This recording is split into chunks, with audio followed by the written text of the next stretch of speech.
Все, коллеги, мы в эфире. Добрый день.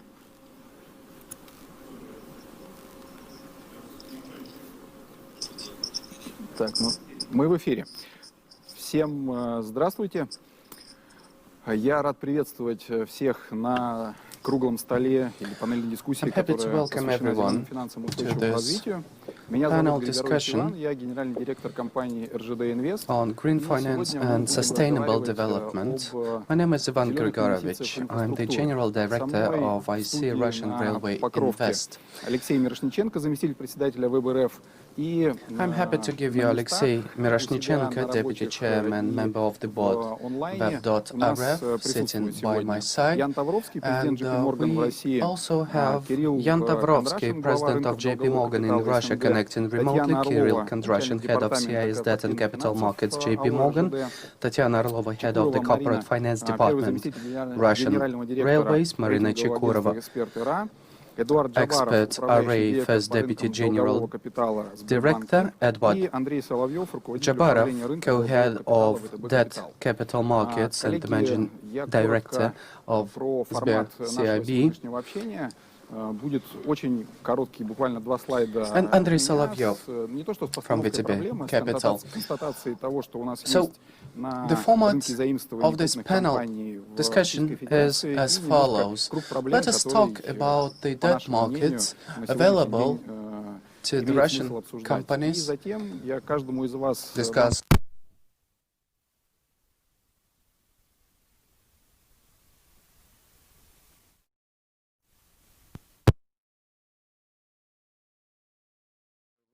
вопрос.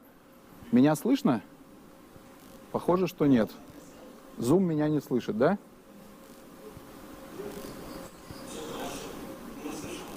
Отлично, прекрасно. Тогда я запускаю... Включите, пожалуйста, презентацию Григоровича Ивана.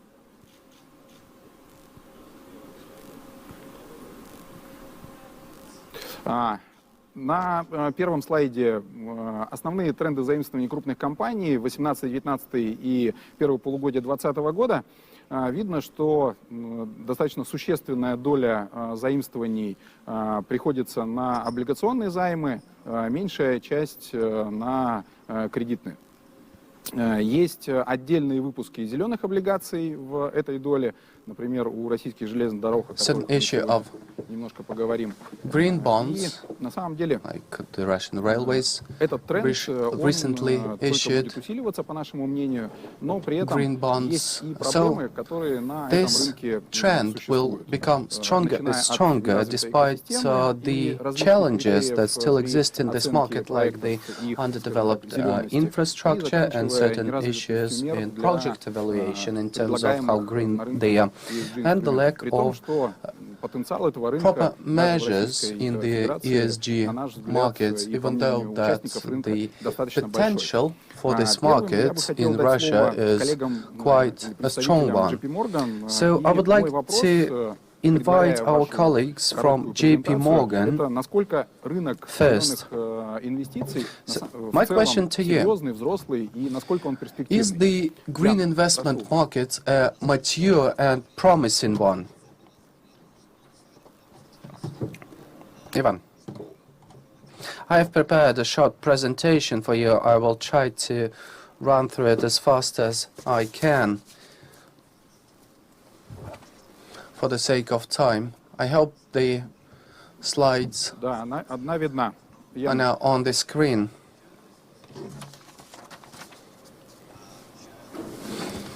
To answer your question, whether this market is mature and promising one, well, the answer is very simple.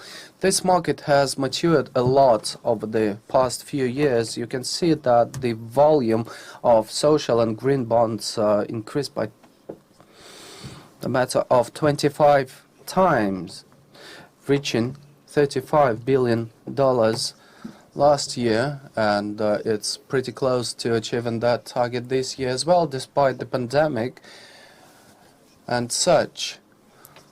More and more banks and companies are declaring their commitment to ESG principles, and they're very reluctant to finance companies which are polluting the environment and do not follow the ESG requirements. So just to give you an example, JP Morgan has stopped any financing to projects involved in drilling operations in the Arctic offshore. We are no longer offering any funding to coal mining companies.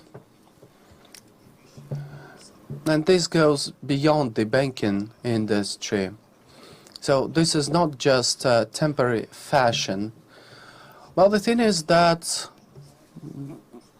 bank people are also people. We want to do the right thing, and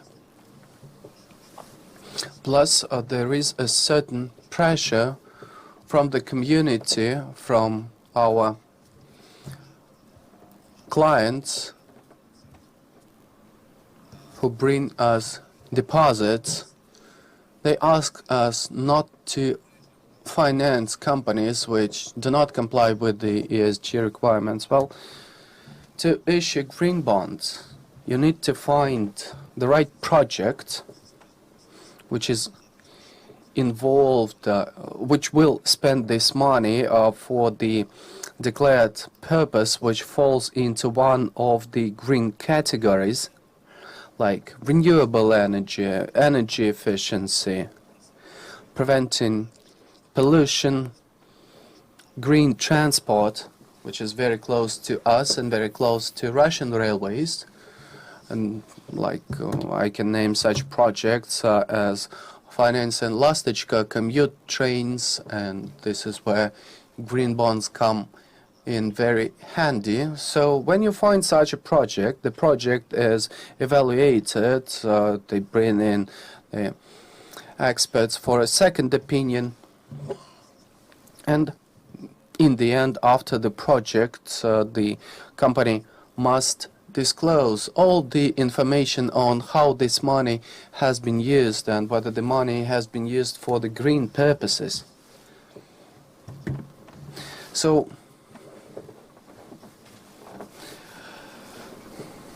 those companies which want to issue green bonds, and they face the challenge that the markets doesn't have too many investors, and the existing investors, they are quite limited in times, plus hydrocarbon intensive companies which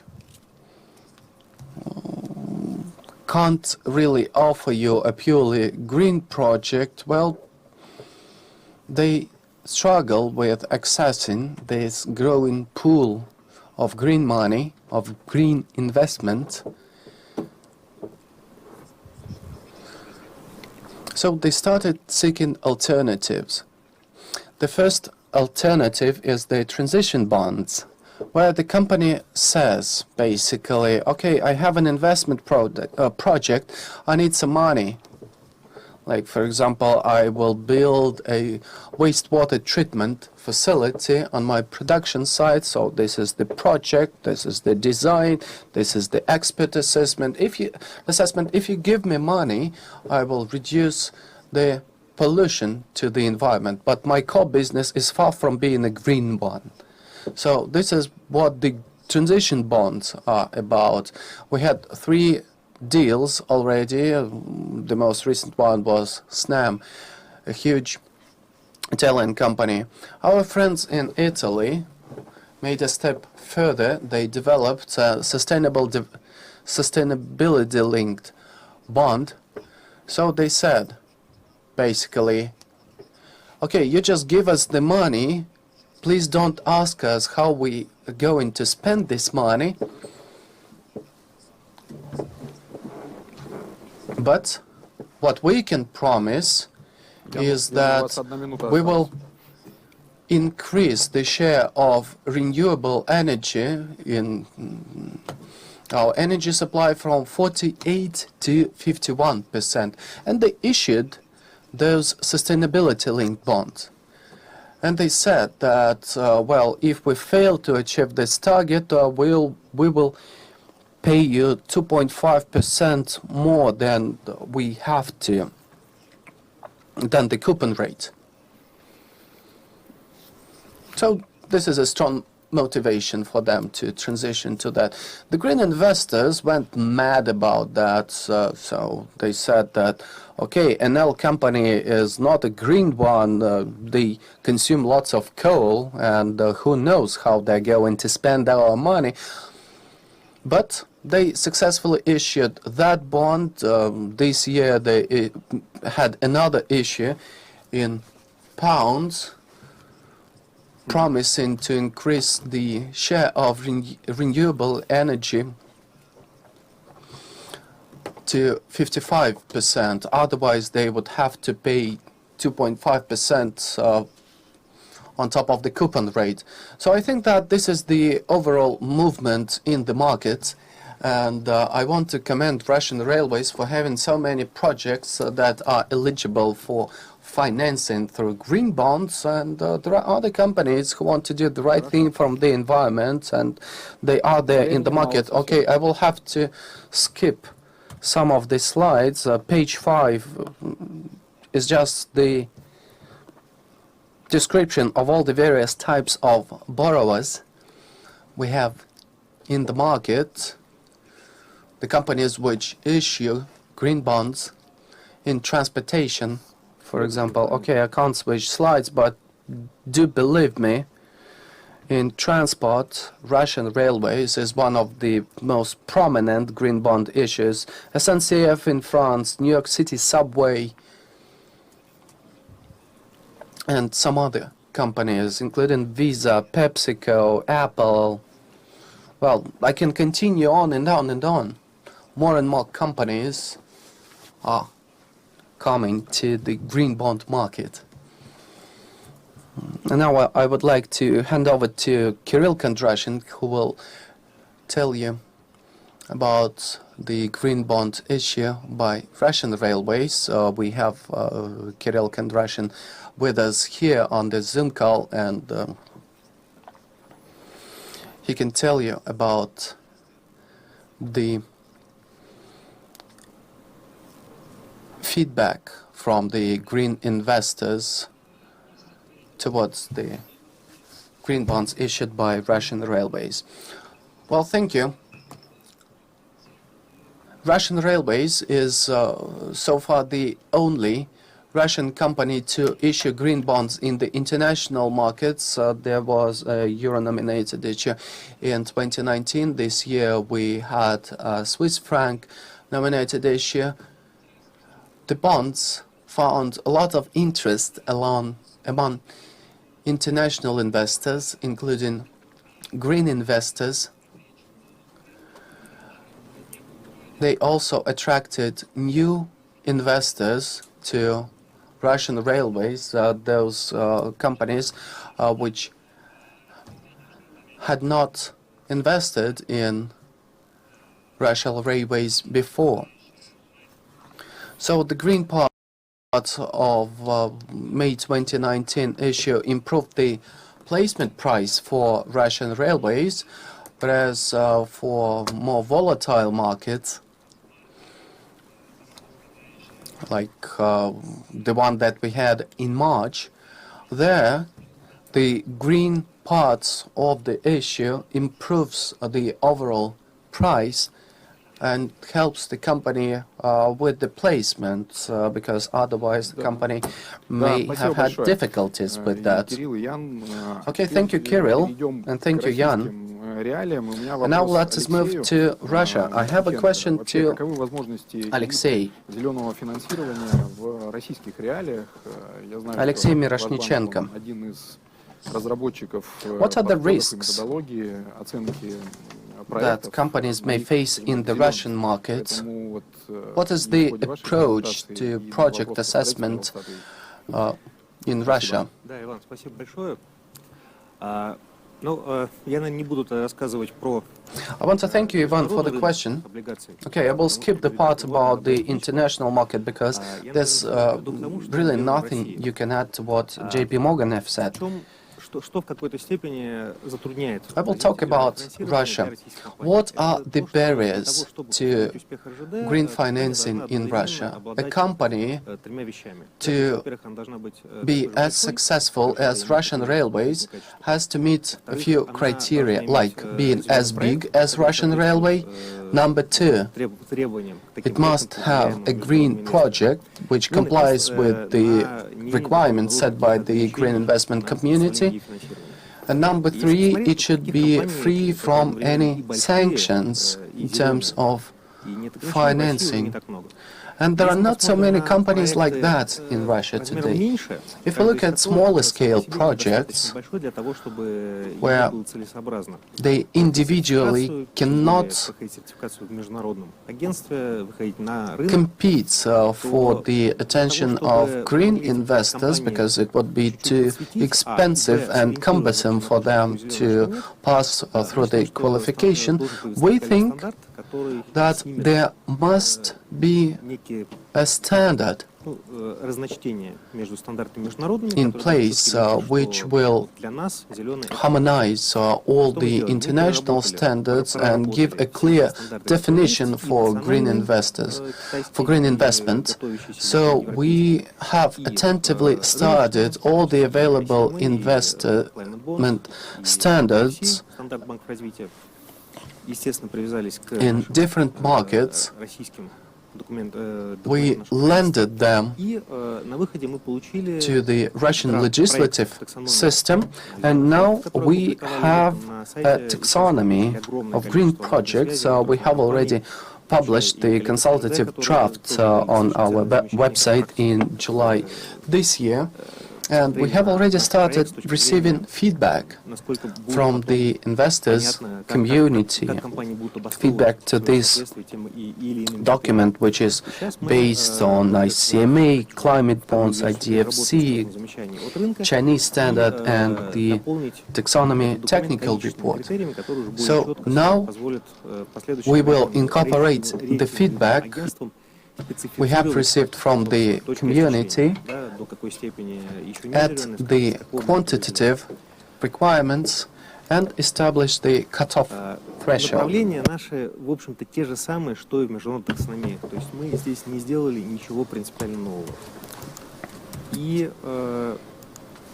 The key areas are the same as in the international taxonomy. We have not invented anything new here. And during the issue by Russian Railways, we tested this taxonomy. We verified it by expert array agency. And we see that about 1/3 of our deal portfolio do comply with the green investment requirements. It's just that the size is too small, perhaps. But we in Web.rf are happy to help those companies in developing a portfolio of projects to issue green bonds in the markets, and we can guarantee that all the deals in that portfolio will comply with the green investment requirements. Plus, there is now an initiative to set up an interagency coordination group which will study the topic of governmental support to green investors and green projects.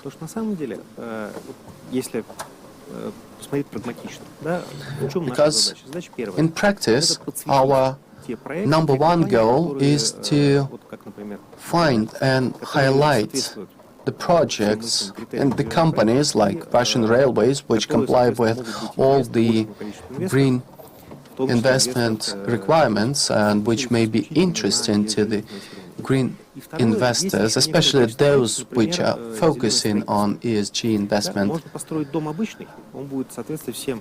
Next, we can focus on green construction, because you can build a building using just conventional standards, or you can build a house which would comply with the most state-of-the-art energy efficiency and environmental standards with the maximum energy efficiency, with the maximum energy conservation. This construction is more expensive, but it will cost much less to operate this building in the future. We are now mulling the opportunity of developing some additional support measures to companies involved in green construction to close this gap which exists there. So green financing will, on the one hand, help Russian companies to attract foreign ESG investors, and on the other hand, it will help those projects which may lack some of the capex and they need to raise additional money to implement their projects at the required scale and level to take those projects to a totally new quality bar, to promote the ESG principles, so that in 20 years after today our cities are not packed with gas-guzzling cars, the country is not covered with oil pipelines, that in 2020 Russia is a sustainable and environmentally responsible country. Thank you, Alexei. I have a question to Tatiana Orlova. So you have successfully had several issues, so is there enough projects to compete for ESG investment, and could you give any tips to those companies who want to do that? Well, thank you for your question. Perhaps I would like to give the floor now to Andrei Solovyev, because he has a conflicting meeting right now. So perhaps I will take the microphone after him and then probably ask him first to go. My question to you, Andrei, is for European banks, Russian ones are working in Europe, is this green element enough, and would the Russian banks have enough money to buy both green and green assets, and which would support the activity of Russian bonds?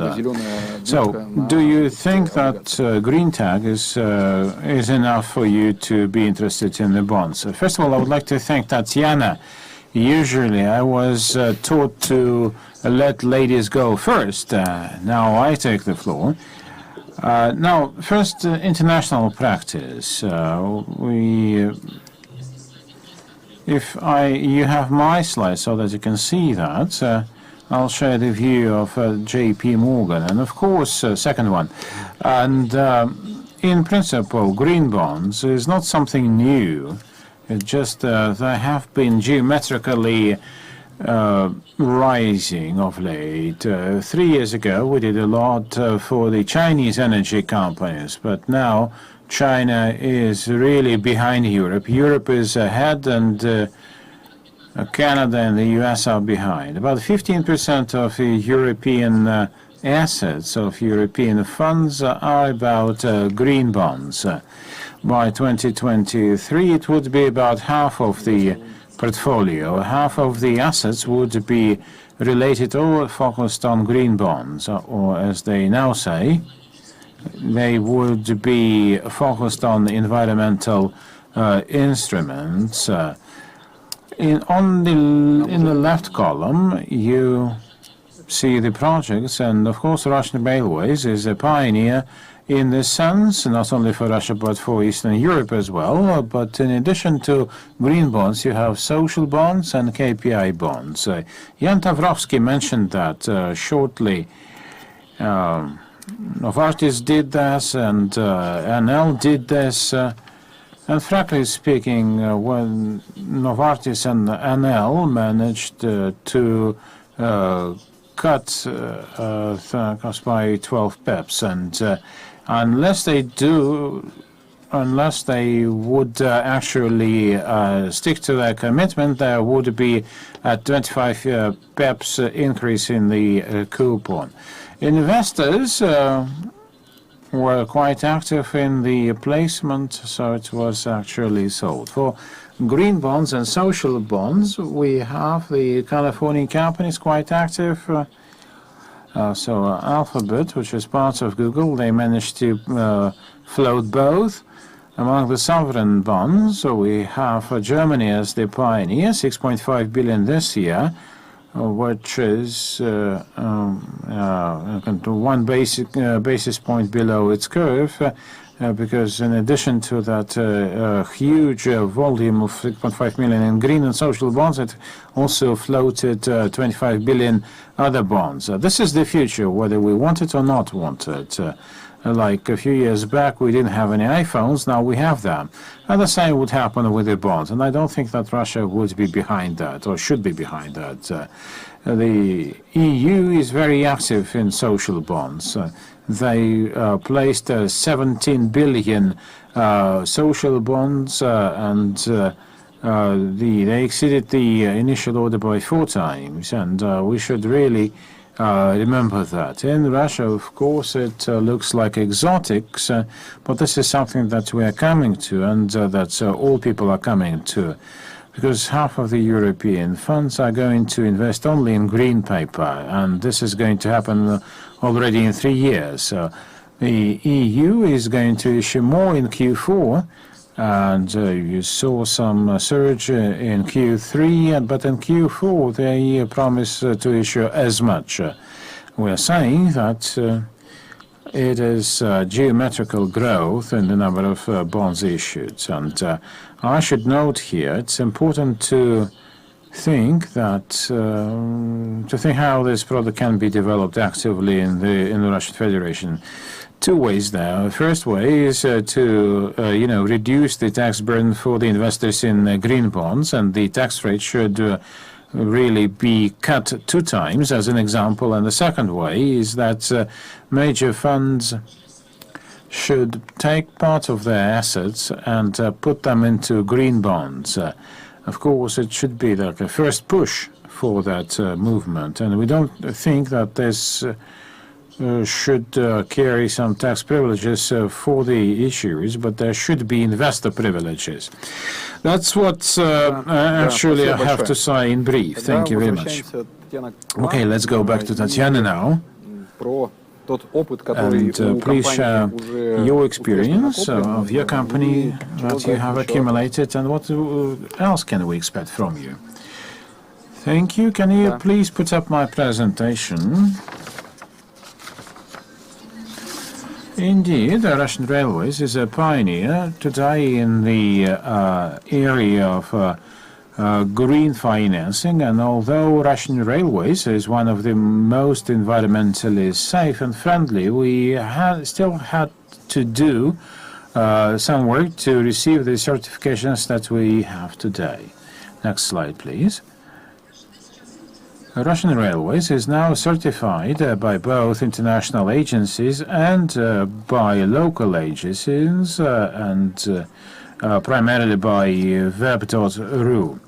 And the Russian market is developing into the environmentally safe financing, but we're only making first steps. However, there is a lot of interest to that. In September, we issued another tranche of our bonds and also certified it under international standards. We received the ratings from expert RA rating agency, and also received international certification. And I should say that many of the investors invested because the paper was green. So there is demand, but we also need to probably think about more liberal regulation. Under Russian standards, you cannot issue green bonds and spend those for refinancing purposes. Internationally, it is possible. You have 3 issues of green bonds issued by Russian railways,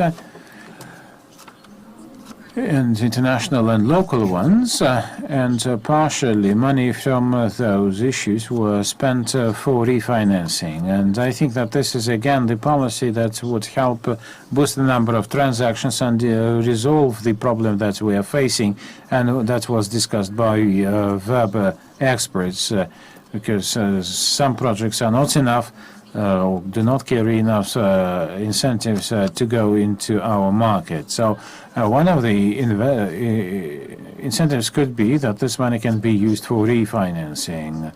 Russian railways and many other companies have been investing in green projects for quite some time, and Russian railways adopted an environmental strategy right after Russian railways were incorporated as a legal entity, and our investments in this area are permanent. And in this sense, refinancing and the possibility of asset management, these could be a great support to other companies and borrowers to do the same and to have the same issues. Going back, Ivan, to your question, I should say that whether we're going to have enough green projects, yes, we will have such projects, both green and social projects, and we are preparing a list of such projects in line with international requirements. The key bottlenecks here are anything which is related to the development of methodology, which would help demonstrate to the external users the fact that such projects are in line with the green requirements of the investor country. That's probably the main difficulty there, and we also talked about the targeted use of this money available on our website. We also made disclosures about the green projects, and we will continue to do so. And hopefully in some time we are going to also issue a global report about ESG based mobilization of investment. My next question would go to Maria Chekurova, and what we need to remember, what our rather Russian investors or issuers need to remember, who would like to place their bonds in a green manner. So what would be unique about that, or peculiar about that, whether international standards of the kind can be directly transplanted into the Russian reality, please. Marina, we cannot hear you.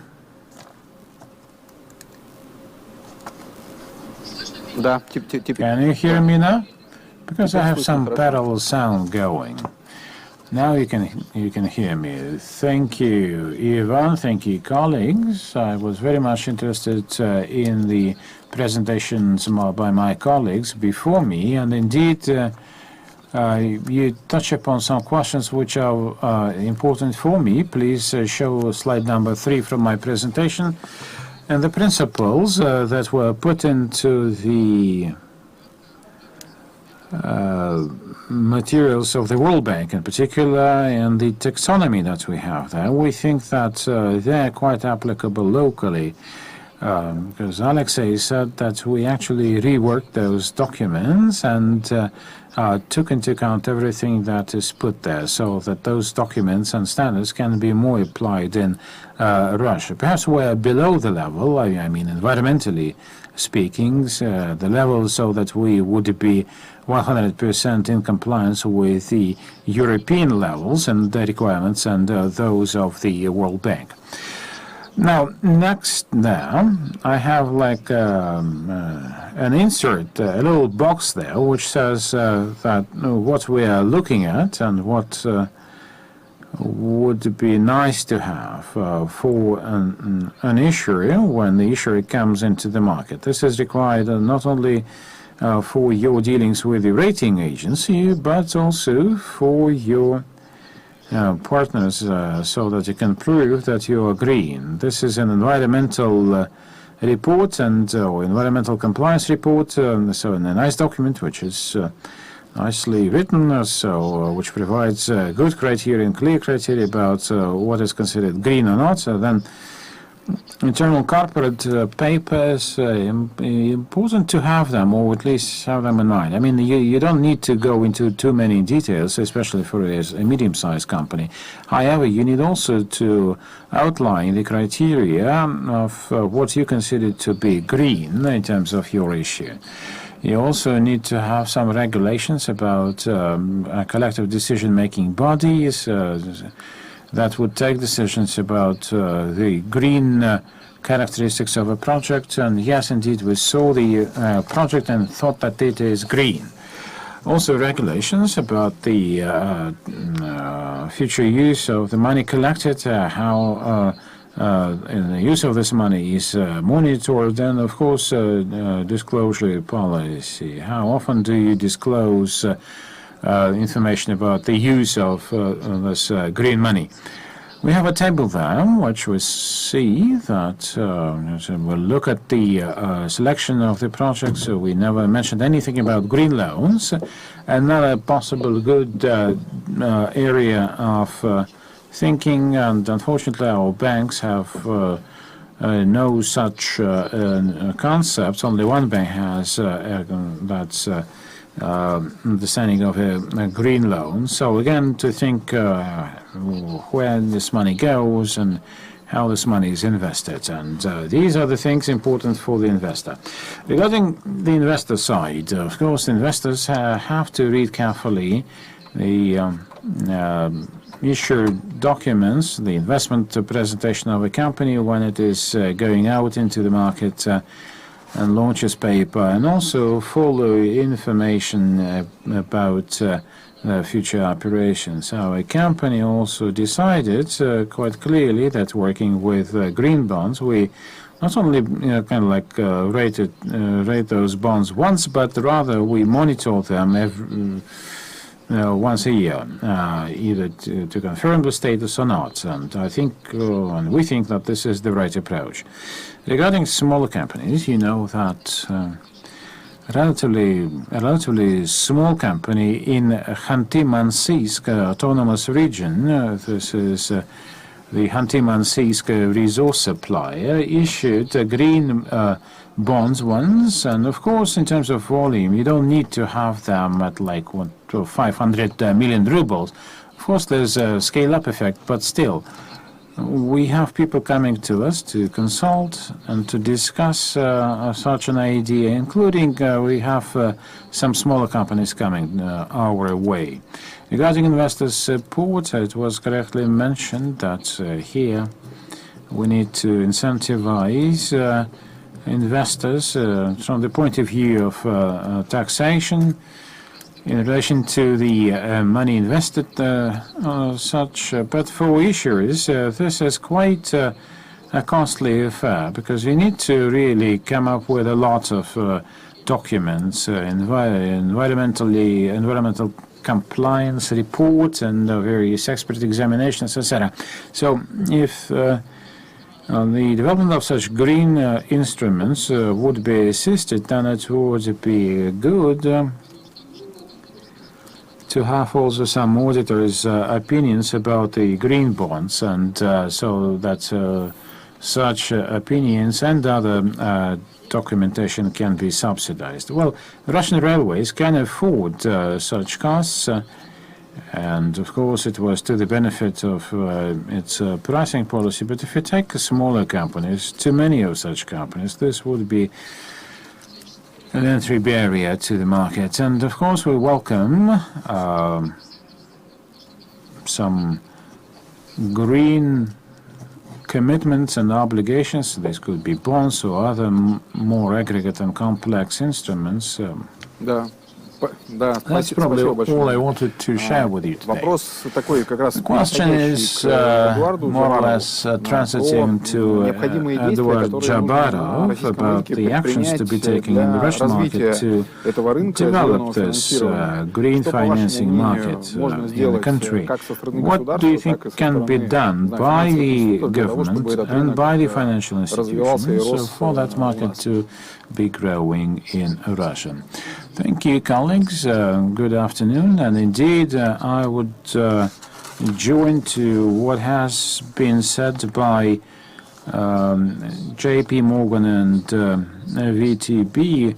But just to add some words about demand promotion. We have a pipeline of companies who are ready to issue green bonds. We have the appropriate projects there, but the stumbling block there is the cost of mobilization of investment. If that cost wouldn't be no different from any regular corporate borrowing, then most of the CFOs and managers do not understand why they need to really spend time and effort on such green bonds if the economics of the issuance is almost zero to them.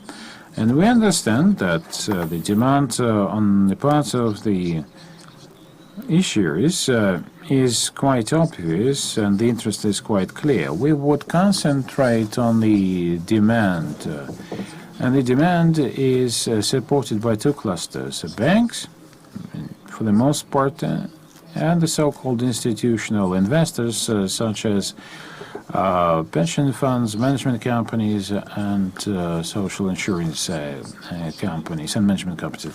And our proposals are more or less at the overlapping point of the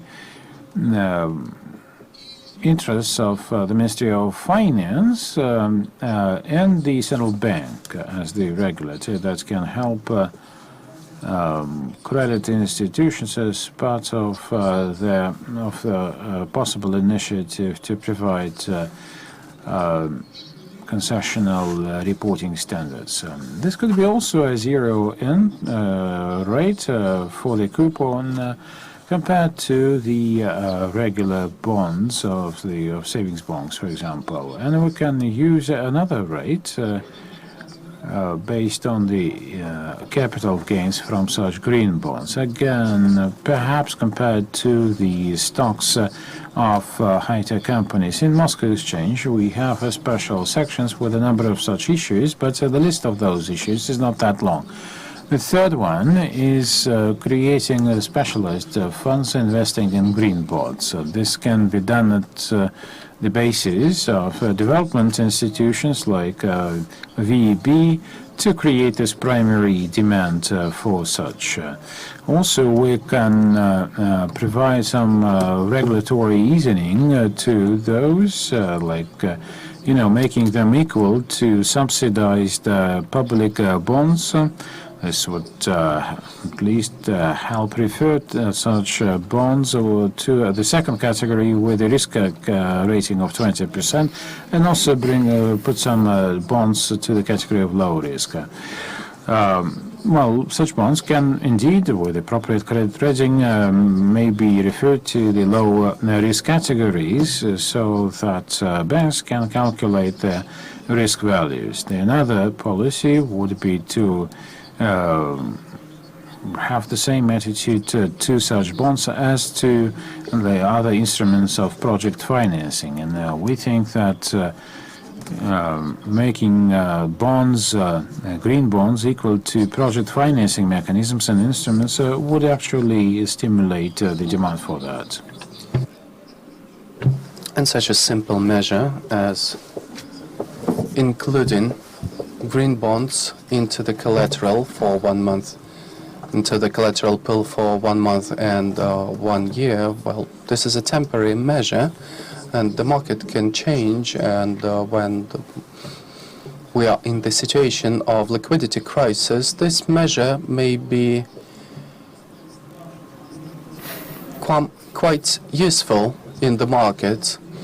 So I have just listed the carrot type measures to attract investors, plus there's also a stick to introduce additional supervision measures over those institutional investors which invest into green bonds, which means that we would oblige institutional investors to hold part of their investment in green instruments. Well, we have to take into account the amount of such instruments available in the Russian market. Russian Railways has not issued so many green bonds.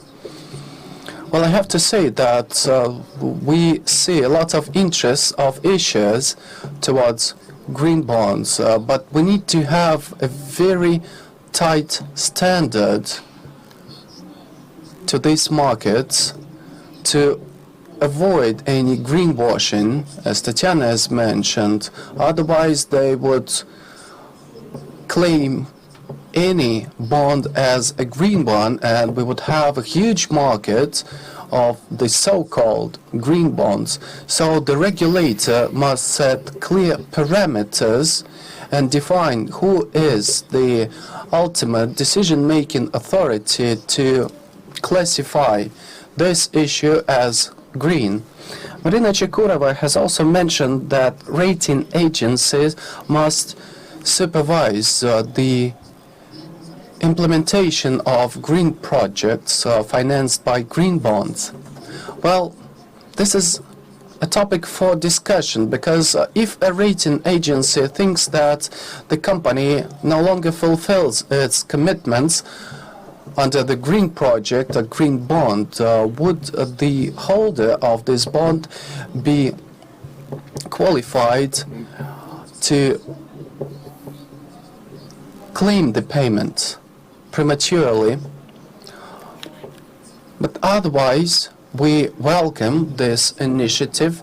We think that banks should become the most active player in the green bond market, because some of the companies which cannot access this market could raise funding through green loans, and the banks would issue green bonds, and this money would be directed to financing small and medium-sized enterprises involved in green projects. Thank you.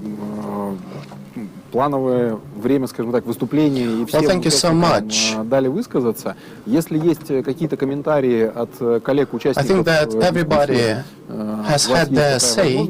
If you want to add some additional comments, you can do this now. Можем, ну не то что подвести итог, а в финале нашей дискуссии планировалось проведение голосования. Оно должно быть доступно всем участникам, которые смотрели нашу панельную дискуссию. Вопрос, если можно его вывести на экран, и варианты ответов. This is a multiple choice question.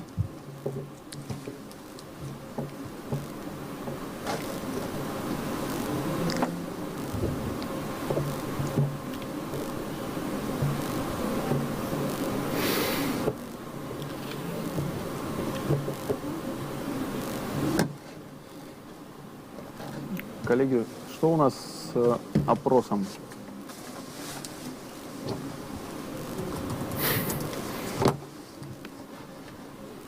Ну, давайте я тогда проведу его среди участников дискуссии в режиме вопрос-ответ. Как вы считаете, зеленое финансирование это? И варианты ответа, которые предложены для голосования. Пункт А – это новая реальность, в которой уже работают и заемщики, и инвесторы. Б – это новая тема, хайп, которая сойдет на нет. И В – это узкий сегмент финансового рынка, ну, которому, если в российских реалиях там отнести, например, халяльные инвестиции. То есть, что, по вашему мнению, это на сегодняодняшний день? Чекурова Марина, what do you think is the best description for green investment today? Well, I would put C, but I think that it has all the potential to move to A. Well, I think it's an A, the new reality, because we see a lot of movement towards that in the lending market and in the investment market. We see a growing part of investors who claim that they're doing only green investment. JP Morgan have already refused to finance non-green businesses which do not comply with the ESG requirements. So we think that we are already living the new reality now. Edward. I agree with Tatiana. It's a... Dear colleagues from JP Morgan, what's your opinion? Well, how can I argue with Tatiana? It's an A. It's definitely A. Well, it's both A and half of B. Yes, it's the new reality, and it's the hype topic.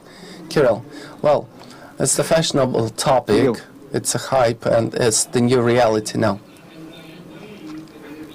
I think it's both C and A.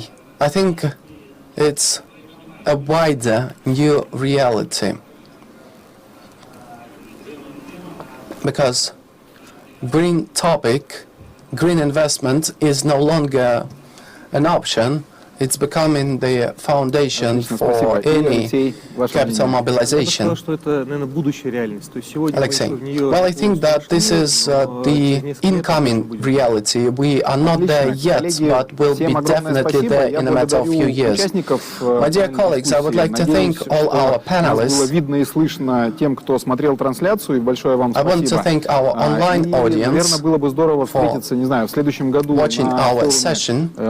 And I'm looking forward to seeing you next year, maybe during the new reality, maybe offline, and this is where we will be happy to catch up with what will have been going on with you. Thank you.